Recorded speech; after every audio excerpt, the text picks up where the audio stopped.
beautiful soul. Welcome to the Quantum Business Queen podcast. This podcast is a vortex for activating wealth, riches, and boss bitches. It is here that I teach multi-dimensional business. Our content will fall under 3 different categories: 5D quantum creation, 4D frequency alchemy, and the most potent 3D strategy. Every aspect of business that contributes to the creation of success is covered here. Plus, I will be personally interviewing the most amazing boss bitches that are at the forefront of the game, paving the way for money, magic, and magnetism in business. Let's get ready to activate all of that within you. Mel, thank you again so much for being here. And like I said, I was at your branding event, and I've been to lots of events. I'm always learning and expanding and wanting to grow from different entrepreneurs. And you really, really powerfully stood out to me. And one of the reasons being is that you can tell there's something a lot deeper that drives you and your mission. And it's something that really, in my mind, sets entrepreneurial endeavors apart. When you have a mission, when you're led by impact and legacy versus money and whatever success, which is important as well. Like, there's no shame in wanting to have money and create success or whatever, but there's just a different energy when you know that there's some undercurrent that's driving an entrepreneur in a super freaking powerful way. And that's what really inspired me about you. And that's why I wanted to have a chat to you. So would you mind taking us back and telling us about your journey and how it all started? Because I know it hasn't always been rosy for you, and you've actually been through quite a lot that has gotten you to this point. So do you mind taking us back to when you were with your partner and what happened and how that all unfolded? Awesome. Sarah, first and foremost, thank you so much for having me co-create with you and have this honest and deep conversation. So it is a testament to yourself and the community that you've built. So I really wanted to acknowledge you first and foremost. And thank you as well for coming to a branding seminar when we didn't know each other from a bar of soap, hadn't connected. And so for supporting and to do that personal development work, you were meant to be in that room. And that's how these beautiful conversations are essentially meant to happen as well. And so, yeah, that's super exciting. But for me, I've been an entrepreneur for the better of, I wouldn't even say that long, 6 years. I started my business in 2017, so it's just come up to 6 years.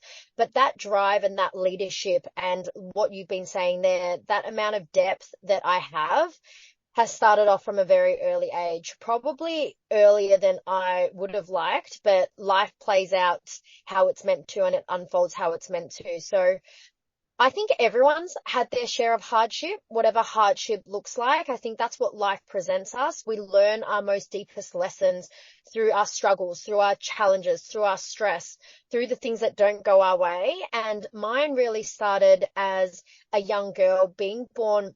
For me, I'm Chinese Australian, but back in the 90s, in the suburb that I grew up in Victoria, there's a small town called Patterson Lakes. And for those who don't know, I always describe it as the summer bay of Melbourne, like the Home and Away reference, where there's quite a lot of palm trees. There's lots of, big, nice houses that have lakefront views.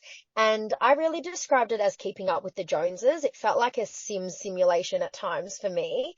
But growing up in a very predominantly Western community, we were one of the only Chinese immigrant families back then in the 90s. And so before I actually really knew that my superpower was my uniqueness, I was already standing out based on the color of my skin. And that sounds, it's like, oh, well, obviously that's a cultural thing. But as a young girl, what you really want to do is just blend in, not get noticed. In school as well, we really try to conform to what society expects us to, because if you stand out, especially here in an Australian culture, we get bullied for it.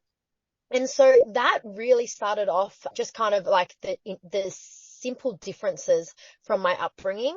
And my parents divorced when I was 3 years old. I was a fly-in, fly-out child. Mum lived in Sydney. She got remarried with my stepdad and they moved to Sydney. And again, for a little girl at the age of 4 or 5 without her mum and living with dad here, I took on a lot of that blame and potentially that it was my fault that my parents divorced.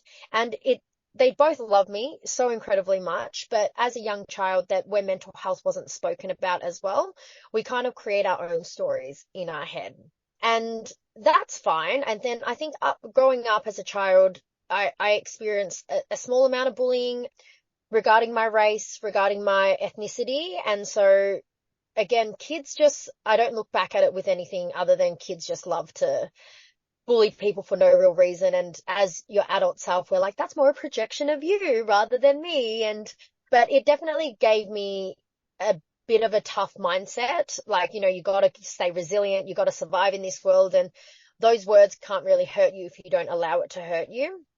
But the true struggles and challenges that I really faced, from that was, so after I graduated from high school, I went to study psychology. And now when it's got hindsight's 2020, it's so obvious why I studied psychology. I was fascinated about relationships, about the mind, about the way we treat others, all of that sort of stuff. So I studied psychology, and at 18, I met at the time the love of my life. And Angus McIntosh continues to this day to rock my world. And I speak in past tense, which you'll soon discover for those that don't know my story, but he was a rock star in my life. That's the only real way that I can explain his personality and his attitude. He was just this thirst for life, heavily tattooed, big stretches, big ears, and was just out of this world, almost too big for this world with his personality. And that's not to say that he didn't have his own struggles and challenges. I think again, hindsight, we probably met because we both felt very disconnected from our own worlds, and we fell in love. And he was my first love at 18. And at 18, I call it the rite of passage, where we do a lot of the firsts of everything together. When you find your first love at 18 and you're just discovering your place in the world. So we would go out clubbing, partying, and discovering each other and what it means to go from that adolescent to an adult. And so we did the first of everything together, including traveling, purchasing our cars, moving out, and, going to the gym, developing our careers. I graduated with him cheering me on at uni. So I look back at that time in my early 20s as really, really fond memories. But Angus wasn't to say that he didn't have his own struggles and challenges. Throughout our time, I think Gus had lots of drug and alcohol related problems, own family problems, and demons in his head that none of us could really have understood to the depth that he was going through. And so ultimately, after a few suicide attempts as well, Gus died by suicide on a really, really hot summer's day, January 13th, 2014. And I found him in our garage. And that, I suppose, was my biggest fork in the road. And I share this so openly because I think suicide and mental health deserves this much transparency. Studying psychology and working in the industry prior, I thought suicide happened to everyone else, or like you hear about it and it's on the news, but it didn't happen to me. So like, I was like, this is what I do for work. We deal with mental health crisis. We deal with people's struggles and challenges until it happened within my own home and within my own four walls. And that, I think, again, not that I knew it at the time, but that was the catalyst for why I do such deep, strong personal development work, because it was the very thing that I needed to hold on to make sense of the chaos in the world that had just unfolded in front of me. And I didn't have a choice, right? I didn't have a choice. Gus's choice to take his own life was not mine, and I didn't get to play a part in it. I wish he had have asked for my opinion, and I wish he had have talked about it, but it's neither here nor there because he's now gone. But what I had to go through at 23 years old after planning his funeral and dealing with my own identity loss and my own turbulence and my own depression, I had to kind of take on the responsibility that it's not my fault, but I am responsible for what I do and how I act from here on in. I am responsible of whether I choose to find the answer at the bottom of a Jim Beam bottle or turn to the drugs and alcohol that so many people almost expected me to go. And rather, I channeled that into mental health advocacy. To be fair, I wanted people to know that Gus was not just a number. he definitely was so much more than that, an imprint in my life. And for anyone that has gone through mental health struggles and challenges, we know that suicide is the extremity of the end of the line. Mm. Our mind is so powerful that we could almost want to take our own lives and not be here anymore than to find a resolution or to, it actually is so powerful that it's not even giving up. The person that's ill, mentally ill, thinks that they are a burden to others and that when they take their own life, it's a relief for everyone around them. And I really want to use this time and this platform and this podcast and this conversation to just highlight that the pain just transfers to the ones that you love. Mm. And it's worth having a conversation to those people about this if you are at that very end of your options, to just kind of like open up and have a conversation, because suicide is a very final action to a potentially temporary problem. I'm Mm. not dismissing the issues that go on in our mind, but most things are fleeting and most things are not as permanent as we think that they are, even though the world may come crashing down, but there's always hope if you choose to never give up. And that deep sense of loss is what has actually transferred to a lot of my mission and my purpose, which is what I think, Sarah, you might have really resonated with and landed with. Because when I share this, I'm so okay with getting mistaken, misunderstood, seen as obnoxious, seen as egotistic. Well, I don't think I come across as that. I'm just throwing things out there. But, putting myself so on the line and going so gung-ho, even in a world where people are like, why do you work so much, Mel? But because for me, I'm cut from a different cloth for those very reasons. For me, entrepreneurship is a necessity rather than a nice to have. I really have something to kind of like push and to prove and to solve in a much deeper way, because I just don't want other people to feel alone or to have gone through what I've gone through. And I think my why is so strong that it actually doesn't matter what business endeavor I have. I know I will be successful because I have unwavering belief that Gus didn't die for no reason. And he didn't go to waste because I chose not to do anything with it. The universe gifted me with a young love for the better of 6 years from this man. And I just think it would be such a disservice to him and the life that he lived if I wasn't gung-ho on my mission and my purpose to help people feel like they can do this and they have got this. And so it's a very long-winded, answer to you, but hopefully that does give you just a real snapshot of what my why is.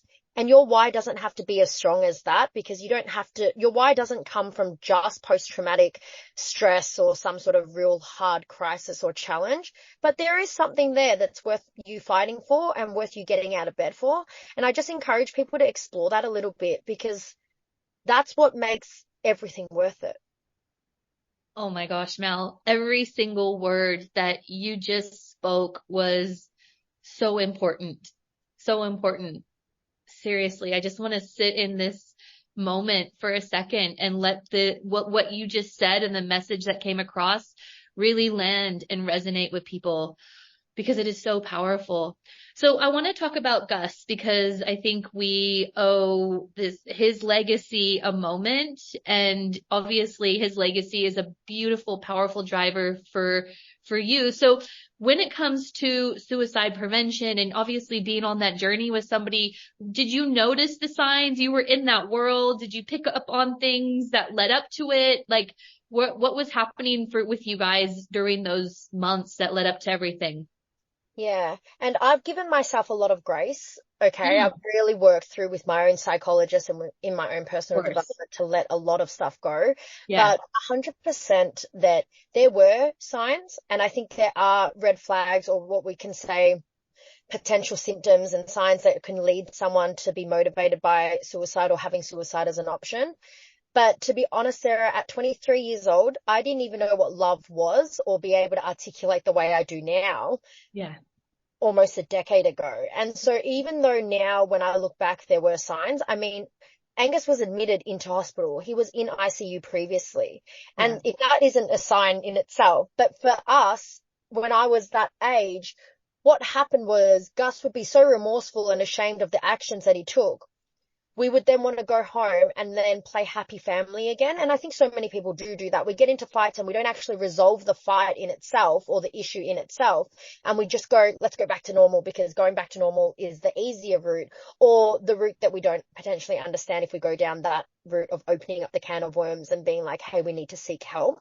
And so that's what it kind of looked like. Drugs and alcohol, although not completely related to suicide, they can coexist and correlate.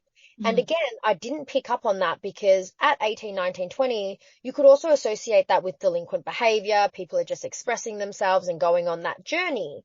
Mm. However, the mental health issues that underlied the symptoms and what Gus was going through, yes, we should have been able to catch on and say this amount of drug taking or alcohol use or anger was one of his emotions that came out quite a lot. That lack of understanding of emotional awareness or emotional control, these things can lead to someone not being able to think clearly and to problem solve. So again, I say it now with a level of maturity to go, there were definitely signs throughout the way. And I think there were definitely conversations that were had that just weren't as deep as they should have potentially been, which is why now, like, what's done is done. Yeah. And that's why I go so hard in the suicide prevention and the advocacy, because it's like, okay, how can we be preventative rather than reactive? Of How course. can we, because I would rather answer the phone again and again and again, or go to my friend's house and sit with them for as many all-nighters as I could if it meant that they would stay alive. But we didn't know that, and we didn't have the tools and we didn't have the skills, even when I was working in the industry. Yeah. Like what you said, like I was a practicing provisional psychologist. I was working in crisis, but it's that almost desensitization that it Mm. could possibly happen to yourself. Yeah. Wow. Oh my gosh. Wow. This is so powerful. So obviously the impact that you have chosen, and you have, let's just make this very clear that you have chosen that this crisis was going to impact you in this way. It was a choice. You deliberately decided your way down that path. And I think, oftentimes it's an important to illuminate that awareness that, choices are put in front of us. You hit a massive crossroad. And I know the journey for you after that wasn't easy either, but it took you a minute before you could grab that and then choose your way into a higher path. But can you tell us the immediate impact for you that it had on your mental health? Because then you struggled to be able to find your way through as well. Yeah, so the immediate impact was so many family and friends worrying that I would also take my own life, because it was such a significant loss and it shattered the entire community that I was in. And I'm so blessed for the support network and the support system that I had at the time and continue to have, because without them, I don't think I would be the woman and the resilience that I am today. When Gus passed, I was on like 24-hour watch from my family and friends. They did not leave me alone, to the point that when I showered and went to the bathroom and I was like, guys, I'm fine, leave me alone. But their tenacity and their willingness to just still be there, sit in the corner of the bathroom while I showered, because they were that worried. And I look back and I'm like, that was too much. However, it was actually what I needed at the time.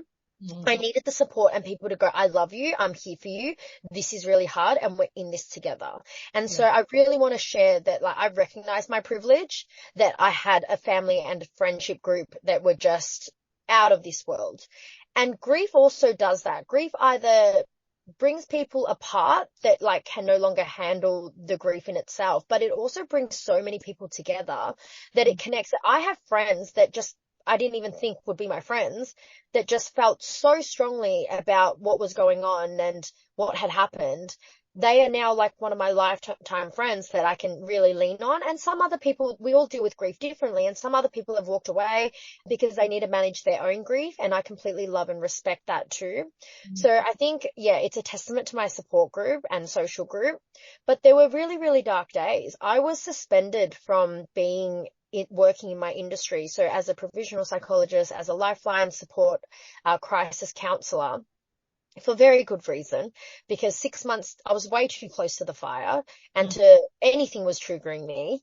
If someone else had their suicidal tendencies, of course that would trigger me. I had just gone through this whole thing.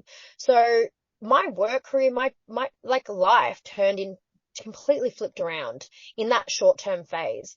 But what that downtime and what that seemingly lack of, progress and like doing and the going and the action, I actually really needed that to kind of get back to the heart center of who I was and figure out who am I, why am I here, what do I care about? Because my world had just like completely collapsed. So that took a long time. Mm. I think there's still moments that still comes up for me. I Mm. don't think we're ever going to be like tick the box and we're done. It's a progress. We're a constant whip. We're a constant work in progress analysis. There's always going to be the next level. And yeah, I think that very first stage, you just got to take it day by day. And if it's not day by day, it might be minute by minute before it goes to hour by hour. And then eventually the poison leaves because enough time has happened that you can grow and look back and process and analyze. But it takes time. I'd Wow. say, try and not let it get to years and years and decades, because you Yeah. can do some really powerful work in the months, but allowing yourself that time to grieve and to really just be. And for a while, just because the world keeps moving for everyone else, it hasn't for you. So take the time that you need to heal. That's what I had to do. Yes, 100%. We interrupt this awesome podcast episode to tell you about my life-changing Quantum Business Academy. If you are ready to take your business to the next levels of abundance and freedom, then you're definitely going to want to hear more. Please don't take my word for it though. Here is one of our alumni sharing their experience. My time in the QBA was incredibly expansive, very rich and rewarding, and I can't thank Sarah Tynan enough for her wonderful guidance, support and belief, and sometimes when I didn't have that belief in myself, and the wonderful people in the group. It was really life-changing and a very rewarding experience. So yeah, just expansive and big and bold and brave. It was wonderful. If you want to know more, then please head over to my show notes, book a call with me, or you can message me in DMs. Now let's get back to the podcast. So then at what point did you gather and conjure up the strength within yourself to be able, what then was like, right, I'm going to make this my mission to create awareness around this. So eventually when did that start happening for you? To be fair, it happened really soon, but not professionally. Yeah. So what I mean by that is I was writing on Instagram as a personal blog. I was sharing a lot of my highs and low days. I spoke at the funeral in a very articulate, amazing way because I really wanted that send-off to be a proud moment, but to also raise awareness. I didn't have any of this language back then. I just was doing it because I was like, this needs to be said. But I was just posting online and sharing where I was at the highs and the lows and the guilt that I felt. I remember the post I did when I had a happy day. And when I laughed and I was happy, I felt a moment of happiness, and immediately it turned into shame and guilt for being happy. And so I explored those in my writing and being like, what is this sensation? What is this feeling? Because when you're going through grief for the very first time, there is so many things that you don't know and there's no manual for. You just kind of experience it as they come. But during that experience, I was able to share online. And that's how I built my following, my immediate early day following. Before I even had a business, before I was an entrepreneur, people were just tapping into that authenticity and really wanting to know, how is she going to get through this? How is she going to perceive this day? What's going to be a trigger for her? How does Mel react when it's a birthday or a milestone or an anniversary? People were just fascinated by the transparency that I was giving. And then over time, I was like, okay, well, I need to start advocating for this because that's what people really leaned into. And so it happened quite organically that my first ever talk was from Beyond Blue at their gala ball, because they were like, hey, you got referred to from XYZ all the way through saying, hey, this girl just lost her partner to suicide. You should get her to share. I wasn't polished. I had notes. My very first keynote, I was just reading off a paper. and I just shared. But over and over again, that consistency is how I built my brand. It's Yeah. how I built my message. And Yeah. I started becoming, we call it a keynote speaker now, but I just started sharing Gus's story or my lived experience. And I didn't realize that people get paid for that. It's a job.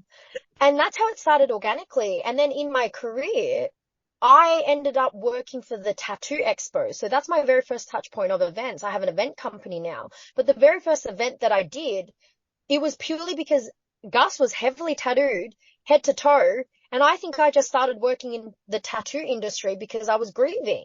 I just wanted to keep him alive. So I went to the very closest industry that was completely opposite of mine that I could hang on to and go, well, this is a part of him that I get to now explore. And so that world of tattoos and like creating these expos, what I really fell in love with was this community element. I Mm. became obsessed with the euphoria that it gave me to see people come together under one roof and share a common value. And now at that point, back in 2014 to 2017, I was running these tattoo expos. And at that point, I was like, I love that this community gathers and they're all almost like just people that didn't misfits and people that just didn't seem to fit in everyday society because there would be face tats, there'd be piercings, there'd be colored hair, all these kind of things. But they came together and bonded from that uniqueness. And I really fell in love with community, people coming together and sharing their like-mindedness rather than our differences. And that in itself is what has created my platform such as Ego Expo, which is an event that we run. But it's my passion for events. I ended up having an events company because I understand the power of social beings and tribes and connection.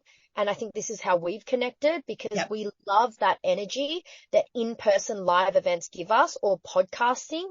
We have really deep conversations that otherwise you might not have in everyday life. But I really love that connection and I really love relationships. So in a real roundabout way, even just sharing my story in this little snippet, you almost can see no brainer. I like sometimes go, I was meant to be a business coach or in events because from a very early age, I was fascinated about relationships. 100%. Well, you have to think about like the impact your relationships basically you could almost say saved your life. Like that was your community. That was your relationships. And then so to see more people come together and especially people that we would classify as the misfits because those are the people who have been outcasted or have been through the grief or have been through the whatever you fill in the blank. And then to see that come together as a community, that is healing. That's healing in that. And that's what you're creating. And that's obviously what drives you. Yeah, I've never even thought about it like that. So this is what I love about these things because a lot of it happens in our unconscious. But then if you dig that one layer deeper, you kind of, that makes so much sense. Yeah. Right? Like, and it's so true because it is, I think every time that you help someone else, we're selfishly selfless because it actually fills up our cup equally the same. Yes, totally. Well, you could see like how you would have been magnetized toward all of that because that was your unconscious way or even conscious way of healing was bringing people together. So then what led then to you being nominated for Young Australian of the Year?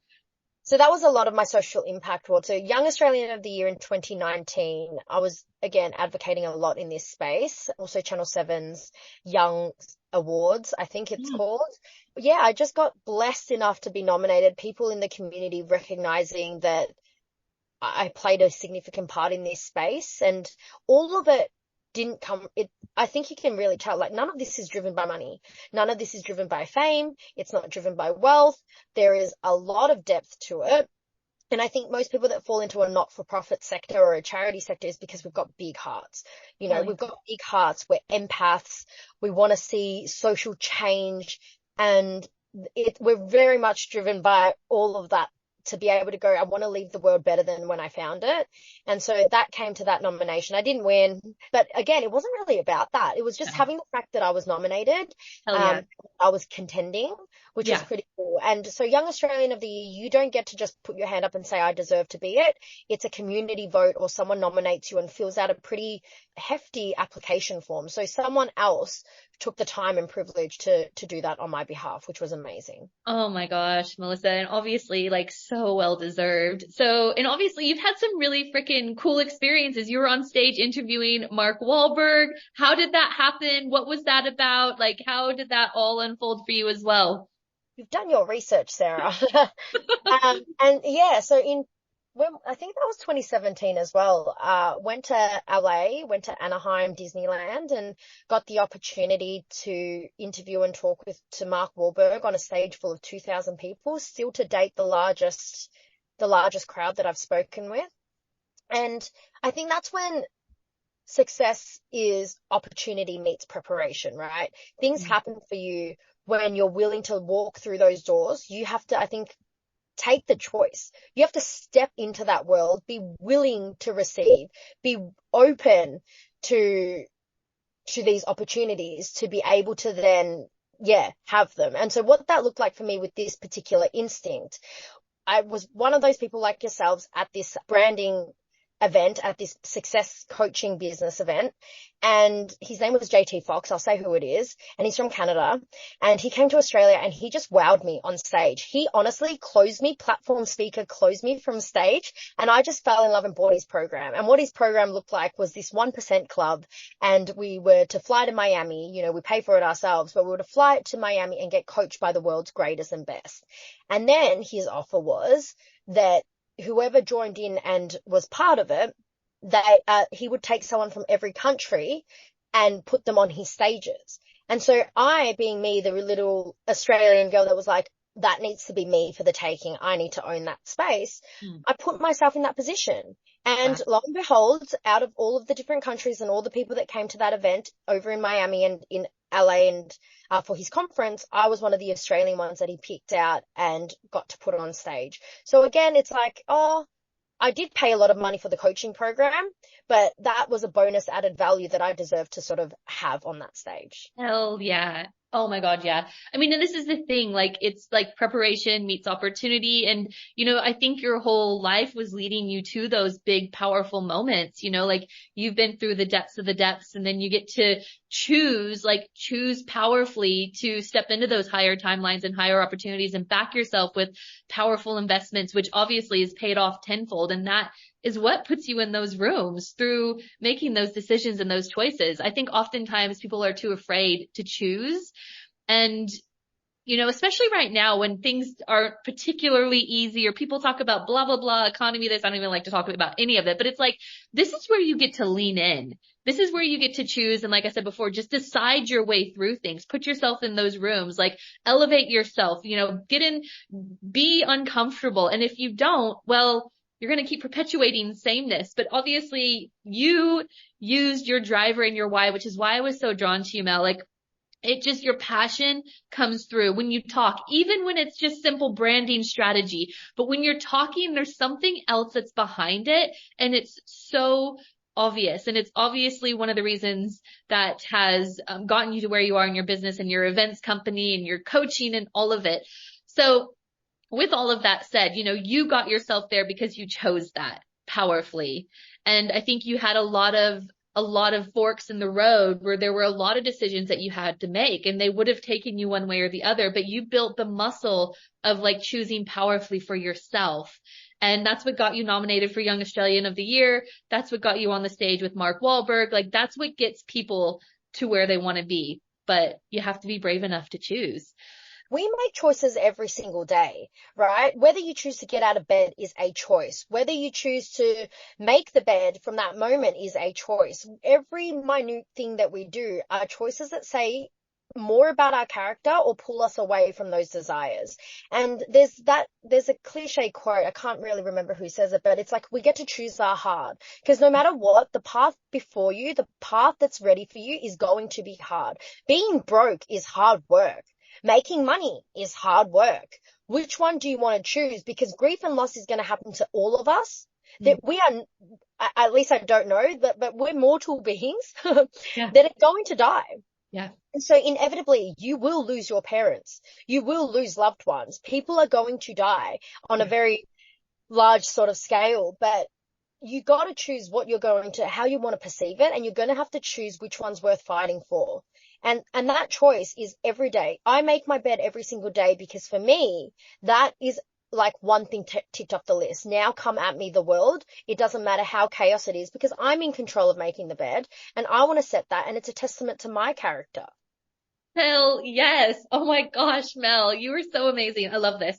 Okay. So now I want to segue into, so I don't know if this was a conscious thing for you, but throughout your whole journey, you were building this brand. I don't know if you were aware that that was what was happening, but obviously when you look back and you reverse engineer all of that, that's what you did. Like that's how you built your following. Obviously, I think, the way you built your following is so important, not only because of the awareness that you shed on suicide and suicide prevention and mental health and all of that. Like that's crucial. But I think as a leader, one of the most important things you could be is that person that can say, I've been there. Do you know what I mean? And that's when you've been on the hero's journey. And that's what you were revealing to people, your hero's journey. And you're the hero in your journey because you chose beyond your experience. So that's really freaking powerful. So I don't know if it was unbeknownst to you, you were building this whole brand around this. And then maybe eventually when you realized what you had done, was it you reverse engineering all of that and then teaching other people? Or how did you come into teaching people about branding? You've hit the nail on the head on that one. That's absolutely accurate. I think when we talk about this buzzword at the moment about personal branding, the reality is we all have a personal brand, whether we're conscious of it or not. We've been building our brand and our reputation and what people perceive about us from the moment that we step foot, literally from how we dress, how we articulate what we want to do with our lives, the career, all of that is about branding. I didn't know that I even had a skill set around building a personal brand until I had runs on the board though. Yeah. Until I had enough lived experience to then go, wow, this is a thing or two that I really, really know and understand, not only because I put myself through it and then achieved those results for myself, but I started seeing that that was the way that I was coaching from. The lens that I was coaching from was like, people would start coming to me with their businesses and their companies. And then what we would really talk about was their personal brand and their story, because I was fascinated about how they came to be and were the stories that they've been telling or their upbringing that shaped them to who they were. Yeah. Our company is only an extension really of a founder's personal brand, especially when you're a founder. There's a deeper layer to it, which is the why. And most businesses that come out with the why, which is to just build revenue, you don't really see them making that huge impact or that legacy, or even after 10 years, if they're still around, because it was built off things that are just a monetary value or a financial outcome. And it's just never going to be the thing that lands the test of time. Because what happens, you'll always be able to make more and more and more and more money anyway. And it's not enough because people don't align to that. I think what people really get most of is the way that a company or a brand makes people feel. Nailed it. Yep. And the why is what evokes emotion.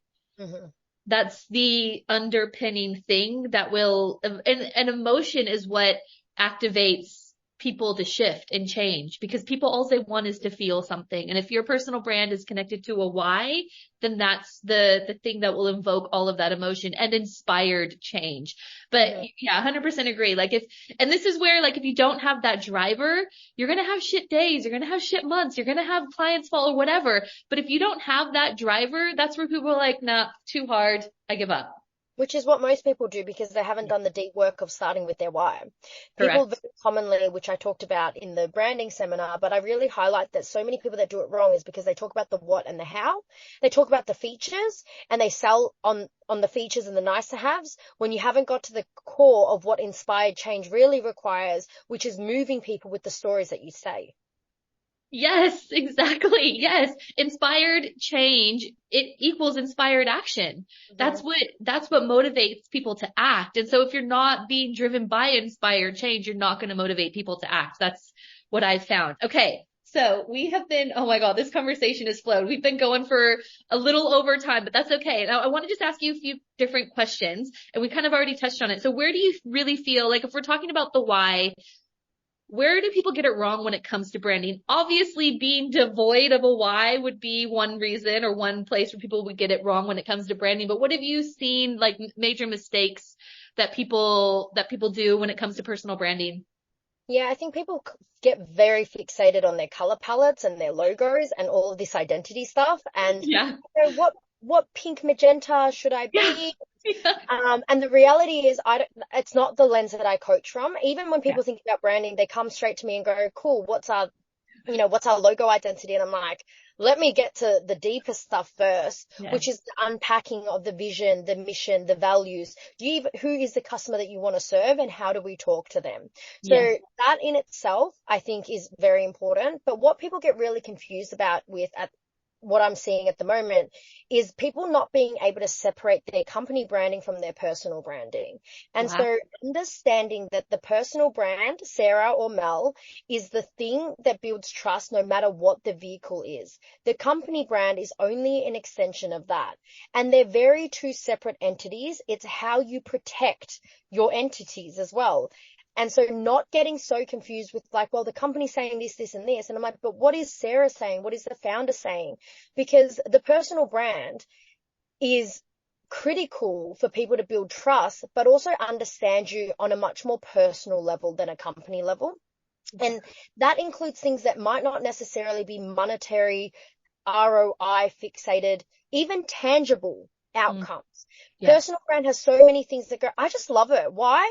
I don't know. I know or people not recognizing that it's like, oh, Mel's really consistent and Mel's really disciplined. And the only way that they can really identify that is like, oh, I see Mel on her stories going for a walk every day with her dog.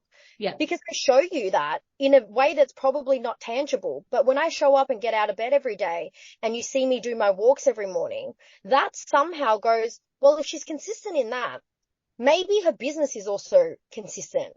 Maybe I will buy from her, but they look at your personality traits and your characteristic traits in a much more non-tangible way. Trust is a feeling. Yes. And people need to really nail that in personal brand rather than like, yes, there's a strategy, but the strategy is being you. Oh my gosh. Oh, Mel, I love this. I mean, it's just a testament to your authenticity. Okay. Amazing.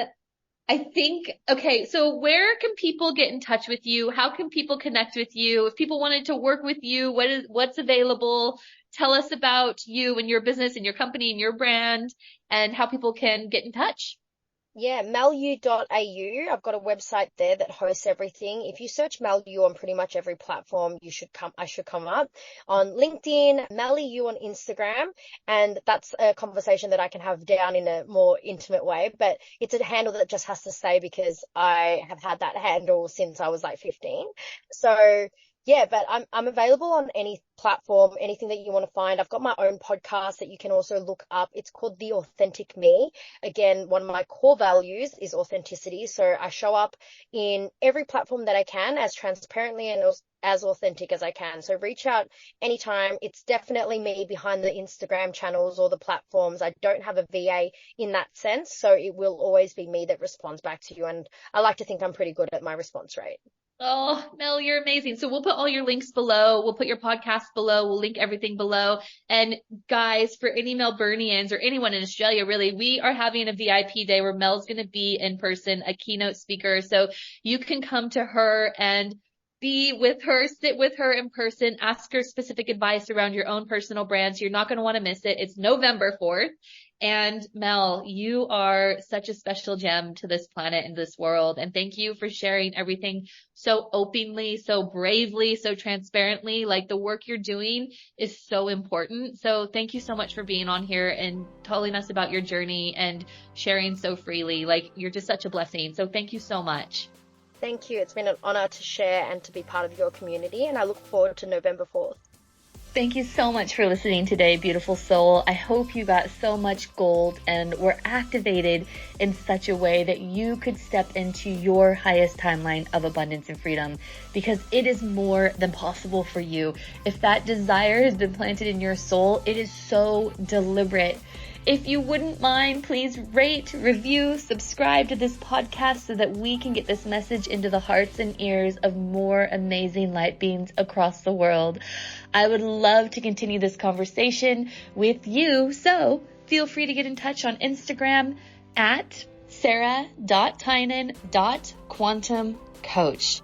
If you're a Facebook person, you can find me on Facebook at facebook.com/Sarah Tynan International. And please don't ever forget, if your desire is there, it's because your destiny is there too. You just have to remember who you are.